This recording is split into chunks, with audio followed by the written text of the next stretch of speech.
ଥିରି ଥିରି ଝୁଲା ଦୋଳି ଓଢ଼ଣି ଯାଉଛି ପବନେ ଉଡ଼ିଲୋ ଗଭା ଫୁଲ ଯାଏ ଝଡ଼ି। ଫାଇନାଲି ଆମେ ଟିକେ ମା ପୁଅ ଆଜି ଟିକେ ରଜରେ କେତାବ ନେଇକିନା ଟିକେ ଦୋଳି ଖେଳୁଛୁ। ଆଉ ଟିକେ ରଜ ଦୋଳି ଗୀତ ଗାଇଦେଲୁ। ରଜ ଦୋଳି କଟ ମଟ ମୋ ଭାଇ ମୁଣ୍ଡରେ ସୁନା ମୁକୁଟ, ସୁନା ମୁକୁଟ ଲୋ ଦିଶୁଥାଏ ଝଟ ମଟ। ନମସ୍କାର, ଜୟ ଶ୍ରୀ ଜଗନ୍ନାଥ। ଆଜି ହେଲା ରଜ ସଂକ୍ରାନ୍ତି। ଆଉ ରଜ ସଂକ୍ରାନ୍ତିରେ ମୁଁ ପୁରା ରେଡ଼ି ହେଇଯାଇଛି ମୋ ମମିର ଶାଢ଼ୀ ପିନ୍ଧିକିନା। ଆଉ ଯେହେତୁ ମମି ନାହିଁ ତ ଘରର ସବୁ କାମ ସାରି ସୁରିକିନା ଏବେ ଆସିଛି ମୁଁ ଫାଇନାଲି ଆଜି ରଜ ସଂକ୍ରାନ୍ତିରେ ଟିକେ ଦୋଳି ଖେଳିବାକୁ ମିଳିଛି। ତ ଏଇଠି ଟିକେ ଦୋଳି ଖେଳିବା ସହିତ ଆଜି ରଜ ଟିକେ ମନେଇ ଦେଉଛୁ। ଆଉ ପ୍ରବଳ ମାତ୍ରାରେ ଗୁଳୁଗୁଳି ହେଉଛି, ଗରମ ହେଉଛି, ତ ସେଥିପାଇଁ କିଛି କରିବାକୁ ଇଚ୍ଛା ହେଉନି। ତ ଆପଣମାନେ କେମିତି କ'ଣ ରଜ ସଂକ୍ରାନ୍ତି ପାଳିଲେ ନିହାତି ଭାବରେ କହିବେ। ଆଉ ଯେହେତୁ ରଜ ଥିଲା, ରଜରେ ପୂଜା ନାହିଁ, ମାନେ ପୂଜା ହେବନି ଘରେ, ତ ରଜରେ ଛିଡ଼ା ଦିଦି। ତ ସେଇଥିପାଇଁ ଏଇଠି ଦେଖନ୍ତୁ କେତେ ସାରା ଫୁଲ ହେଇଛି ଏ ଗଛରେ। ଆଜି କେତୋଟି ମନ୍ଦାର ଏଇଠି ଦେଖୁଛି, 1 2 3 4 5 6 7 8ଟା ମନ୍ଦାର ହେଇଛି। ଦେଖନ୍ତୁ କେତେ ସୁନ୍ଦର ଭାବରେ ଫୁଟିଛି, ପୁରା 8ଟି ମନ୍ଦାର। ଏଇଠି ଦେଖନ୍ତୁ କେତେ ସାରା ହେଇଛି, ମୋତେ ଯେତିକି ଦେଖାଯାଉଛି 8ଟି ହିଁ ଫୁଟିଛି। ଆଉ ମୁଁ ନେଇ ଆସିଛି ଏବେ ଖାଇବା ପାଇଁ ପିଠା।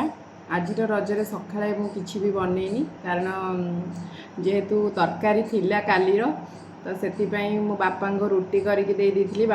ବାପା କହିଲେ ଯେ ମୁଁ ଆଉ ଆଜି କିଛି ସକାଳେ ଖାଇବି ନାହିଁ, ତ ସେଥିପାଇଁ ସାନ ମମି ଯାହା ଦେଇଥିଲେ ପିଠା, ତ ମୁଁ ପିଠା ଭଜା ତରକାରୀ ନେଇ ଆସିଛି ଖାଇବା ପାଇଁ। ତ ତା ସହିତ ଖରାବେଳେ କ'ଣ ରୋଷେଇ ହେଉଛି ଆଜି ଦେଖିବା। ଆଜି ତ ସଂକ୍ରାନ୍ତି ଅଛି, ଆଉ ରଜର ଲୁକ୍ ଏବେ ତାକୁ ମୁଁ ନେଇନି, କାରଣ ଯେହେତୁ ଝାଳ ଗରମରେ ସବୁ ବୃଥା ଯିବ, ତ ରୋଷେଇବାସ କରିସାରିଲା ପରେ ପୁରା ଫ୍ରି ହେଇସାରିଲା ପରେ ଗୋଟେ ରଜର ଲୁକ୍ କ୍ରିଏଟ୍ କରିବା। ଆଜିର ରଜ ପାଗ କିଛି ଏମିତି ଦେଇଛି, ସକାଳୁ ମାନେ ପୁରା ଜୋରେ ଖରା ହେଇଥିଲା, ତ ଏବେ ଜଷ୍ଟ ଟିକେ କାଉଁଳିଆ କାଉଁଳିଆ ପାଗ ଦେଇଛି। ତ ରଜ ପାଗ ଟିକେ ରଜ ଭଳିଆ ଦେଲେ ଟିକେ ଭଲ ଲାଗେ। ଆଉ ଏଇଠି ପୁତ୍ରମଣି ମୋର ଉଠିକିନା ବ୍ରସ୍ କରୁଛନ୍ତି, ଆଉ ଯେଉଁ ଷ୍ଟାଇଲରେ ବ୍ରସ୍ କରୁଛନ୍ତି ଆଉ କୁହନ୍ତୁନି। ଦେଖୁନାହାନ୍ତି କେଉଁ ଜାଗାରେ ବସା ହେଇଛି, କେଉଁ ଷ୍ଟାଇଲରେ ବସା ହେଇଛି, ବ୍ରସ୍ ହେଉଛି। ଆଉ ଆଜିର ରଜ ସଂକ୍ରାନ୍ତି ବନେଇବ ମୋ ପୁଅ। ବସି ପଡ଼ିଛି ଏଇଠି ଭାତ, ଏପଟେ ମୋର ହେଇଗଲାଣି ଛୁଇଁ ଆଳୁ ବାଇଗଣର ପୁରା ବେସର ଦିଆ ଭଜା। ଦେଖାଯାଉଛି ବହୁତ ସୁନ୍ଦର, ଆଉ ହେଇଥିବ ମଧ୍ୟ ସୁନ୍ଦର। ଯେହେତୁ ଯାଇଥିଲେ ଟିକେ ବଜାର, ତ ଆସିଲା ବେଳେ ଆଣିଛନ୍ତି ଆମ ପାଇଁ ଜାମୁକୋଳି, ଏ ବର୍ଷର ପ୍ରଥମ ଜାମୁକୋଳି। ତ ବହୁତ ସୁନ୍ଦର ଦେଖାଯାଉଛି। ତ ମୁଁ ଏଥିରେ ଲୁଣ ପକେଇକି ରଖିଦେଇଛି, କାରଣ କିଛି ସମୟ ଲୁଣ ପକେଇକି ରଖିଲେ ଆଉ ମିଠାଟା ଟିକେ ଭଲ ଭାବରେ ଲାଗେ। ତ କିଛି ସମୟ ପରେ ମୁଁ ଯେତେବେଳେ ଖାଇବି ସେତେବେଳେ ଆପଣମାନଙ୍କ ସହିତ ସେୟାର କରିବି କେତେ ଟେଷ୍ଟି ଲାଗୁଛି କହିବି। ତ ଏ ବର୍ଷର ପ୍ରଥମ ଜାମୁକୋଳି ଖିଆ। ତ ବର୍ଷରେ ଯେକୌଣସି ଫଳ ହେଉ ତ ଗୋଟେ ଥର ନିହାତି ଖାଇବା ଦରକାର, କାରଣ 12 ମାସରେ 12 ପ୍ରକାର ଫଳ ନିହାତି ଭାବରେ ହେଉଥିବ, ଆଉ ପ୍ରତ୍ୟେକ ସିଜିନ୍ରେ ଗୋଟେ ଗୋଟେ ଜିନିଷ ନିହାତି ଆସୁଥିବ। ତ ମୋ ମତରେ ତ ଖାଇବା ନିହାତି ଭାବରେ ଦରକାର। ମୋ ପୁଅର ରଜର ସେଟ୍। ତ କିଏ କହିଲା ଯେ ଝିଅମାନେ କେବଳ ରଜ ବନେଇ ପାରିବେ? ଗୋଟେ ମା ପାଇଁ ତା ଝିଅ ହେଉ ବା ପୁଅ ହେଉ, ତ ସେ ସବୁବେଳେ ଚାହେଁ ତା ପିଲା ତା ପାଇଁ ସବୁବେଳେ ସଜେଇ ହେଇ ରୁହନ୍ତୁ। ତ ମୋ ପୁଅ ପାଇଁ ଏଇଠି ମୁଁ ରଜରେ ନେଇଯାଇଛି ରଜର ସେଟ୍। ତ ଯେହେତୁ ସେ ଅଜା ଘରକୁ ଆସିଛି, ତ ତାର ଅଜା ନେଇ ଆସିଛନ୍ତି ତା ପାଇଁ ନୂଆ ଡ୍ରେସ୍। ଆଉ ମୋ ପୁଅର ଟିକେ ସଜ ସରିଲା ପରେ ସେ ଟିକେ ସେଣ୍ଟ ଖୋଜେ, ଯେହେତୁ ତ ତା ପାଇଁ ମୁଁ ନେଇ ଆସିଥିଲି ସେଣ୍ଟ। ଆଉ ଏଇଠି ତା ଅଜା ନେଇ ଆସିଛନ୍ତି ସୁନ୍ଦର ସା ଡ୍ରେସ୍। ଏଇଠି ଦେଖିପାରୁଥିବେ ତାର ରଜର ଡ୍ରେସ୍ ଆଉ ପ୍ୟାଣ୍ଟ।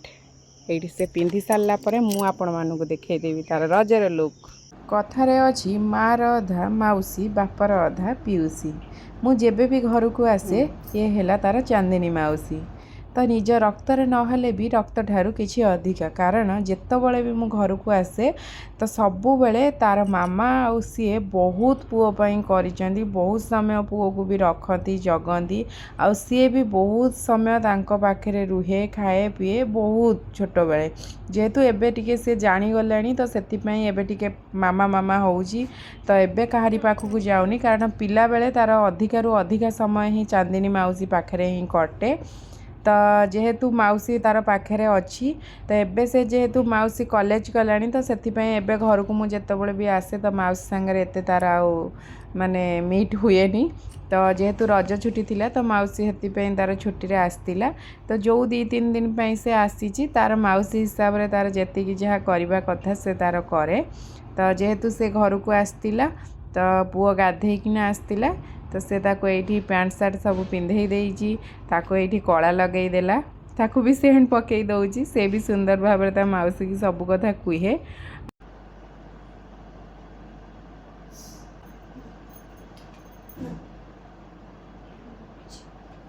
रेडियो पहले हाथ देख रे कैमरा मेरा हाथ धीरे धीरे आंखें देखे देखे मोड़ हो गया हां मोड़ जी मोड़ चुका देखा मुंह फूंकी दे देखा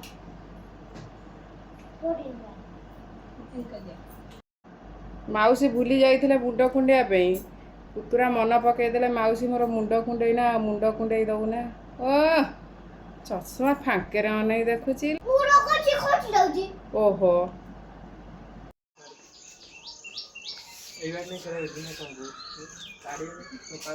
आज खाइबार आलू भर्ता पुओपाई छुई आलू बेसर दिखाई भजा हो दही बैगण देते जड़े सान मम्मी जड़े सान मम्मी देते पोटल आलू तरकारी आ मु कर डालमा आज खाइबा है या जमती सेमती रज सरीगले गला सबुदिन आम खाऊ पीऊ किंतु कहूना कौन रज बढ़िया कहीं देख दौलु हाँ देवी रजरे आमर कलभट पाखे चलती मिनी खटी जामकोली खिया चलती लुण पानी रे लुण रे गोला होता पानी हो जाए लुण पानी रे जामकोली बुढ़ा होता एवं बतुरी जा सागर सान मम्मी आनी देते जलिपी आमर जलपी की जामकोली खिया तापर मुतरा चप पठा हो मुतरा चप आस सारा पूरा मुतरा चप पार्टी हम ना कौन हनु मुतरा चप केटा खाइबू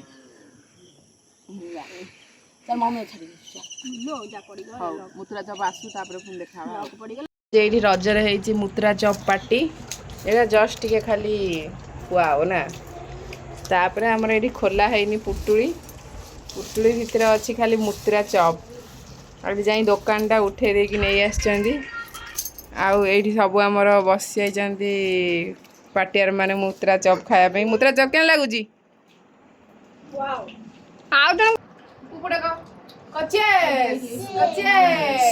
मुतरा चप रे आज रज संक्रांति पार्टी एंड होची राति आसीओ अरुआ भात डालमा खट्टा खीरी ना आज आमर हनुमान को पाखे संक्रांति पाड़ी अच्छी आज आसो अरुआ भात डालमा ताकू भी बाडेबे समझे मिसिकी पुणी सतरा देखा हवा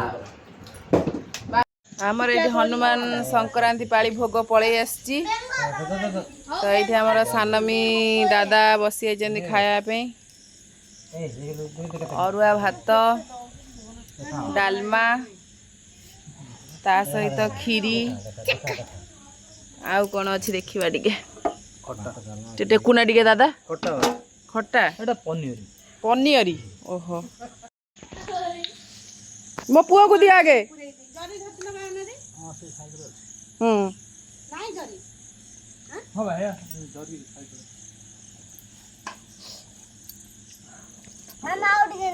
आउ टिके अजा आउ टिके दियो नाती की का प्रसाद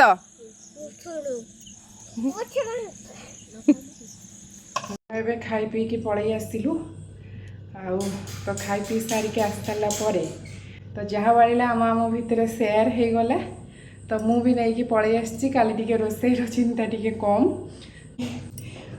अरुआ भात ता सहित खीरी खट्टा आउ डालमा तो ये मोर खाली रोसईर टिके चिंता रहिबो नाही